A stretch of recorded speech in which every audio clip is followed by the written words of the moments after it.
news, everyone! We're getting a new gun in Valorant, which is not a sentence that I was sure I was ever going to say, but here we are. And I did make a video about this a while ago, but the Outlaw is confirmed coming to Valorant. Here it is. It costs 2,400.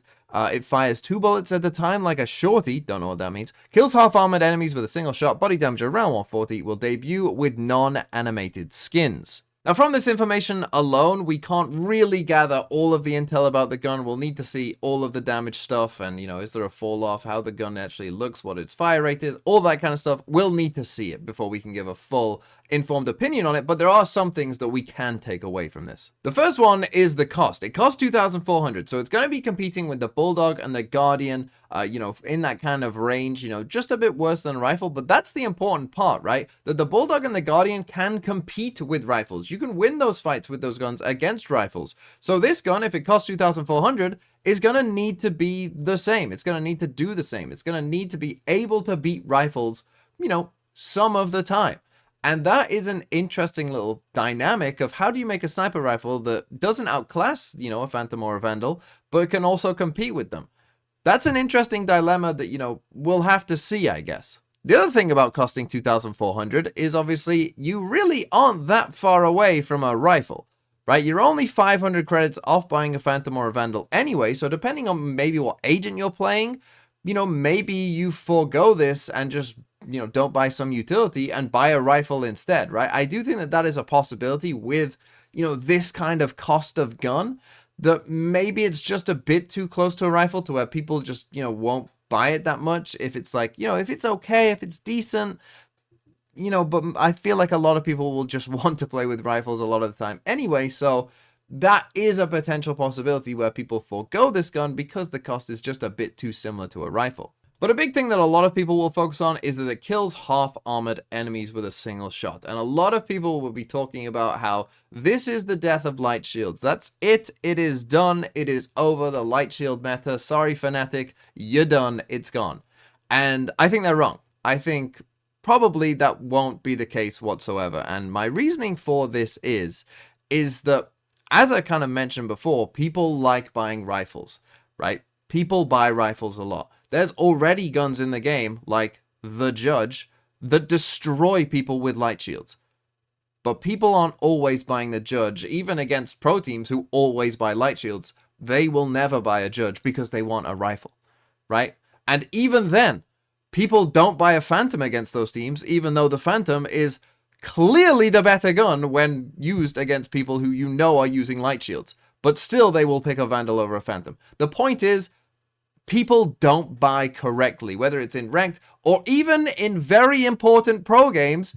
People will not buy correctly versus a team that they know are buying light shields. So even if this gun is very good at countering light shields, to me, I doubt it will matter. Unless the gun is ridiculously overpowered, in which case that doesn't really matter anyway, because Riot will then probably nerf it to where it's not ridiculously overpowered in time. So I just don't think that that will be the case because people do not buy correctly now against light shields. So introducing a gun that's good against it might have an impact early on.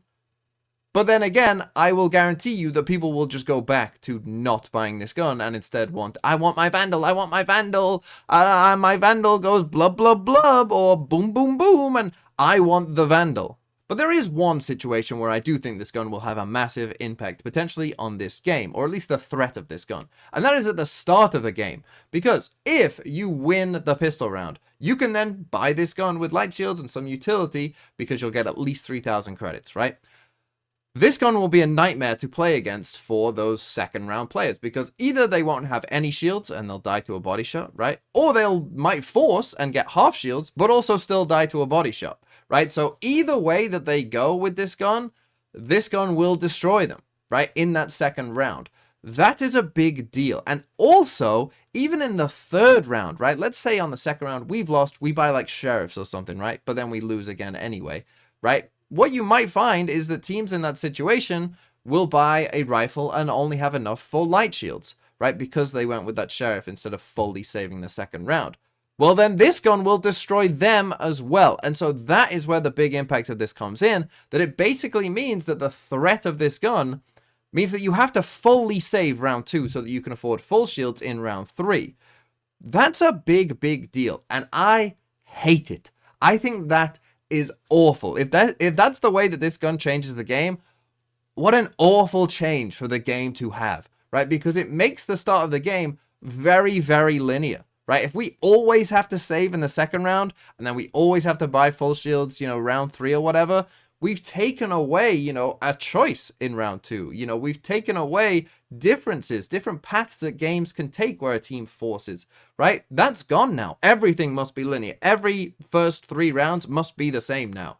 Well, that's awful, right? And it also makes the pistol round even more important, which I would say is also a problem as well, right? We don't need to be making winning the pistol even more important than it currently is, right? If anything, we should be trying to downplay its importance because it's, so different to kind of the rest of the game and can be a bit random at times with, of course, how the pistols work. So those are my thoughts on the Outlaw. I think, even if it does release and it's completely broken, of course, in time it will be balanced to probably where it's in a decent state.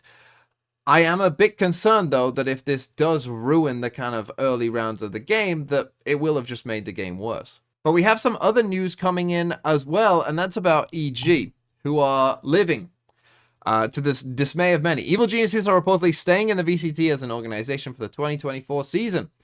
If the org stays in the league, the team will not be the same as the Champions winners. Now, we kind of already know, there's already the rumors. Boostio's going to 100 Thieves, Demon 1 and Ethan going to NRG. We'll see what happens with Carmen Jorgamo. But yeah, EG are living. Now, this, I don't know how to feel about, because, I mean, I already thought that this would probably be the case, because probably knowing EG and what's going on there, they're looking at this and being like, well, I guess we'll get out of esports everywhere else, but we're going to get paid to do this, and we might make some money off the skins as well, and so we can just pay, not very much to the players, right? Just pay minimum for players who just want to be in Tier 1 next year. We don't care how we do. We're going to leave at the end of the year, but hey, I can make some money off this, so I will.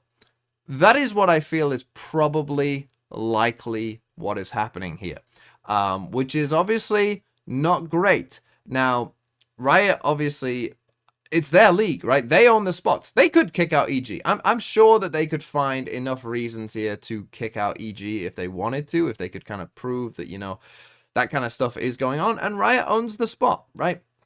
So I'm sure in those contracts, they probably had some kind of like, we'll kick you out if we don't like you. If we can prove certain things aren't being met, we'll kick you out. Because EG barely have any staff, right? So clearly they're not in a spot to fulfill probably portions of that contract related to, content or whatever. I would be surprised. Anyway, for Riot, though, they have a decision of, well, we probably can't find a partner in time to do this, so is it better to have the stability of just having 11 teams in the league, and we'll just have to eat it, and we'll just have to deal with EG being in the league? What's the worst look for Riot? Is it worse if a team, in the second year of their partnership program, dies on them? Or is it worse keeping this org in? I honestly don't know, right? And that's something to think about for Riot as well. What is the worst outcome of those two things? Assuming that, at this point they definitely couldn't find another partner to, put into the league already. What is the worst case scenario for them? And obviously with EG staying in the league, if it is known that EG are going to drop out after this year, that's going to give Riot more time to actually, find a suitable partner that they're willing to work with, so that they can get a good partner in the league.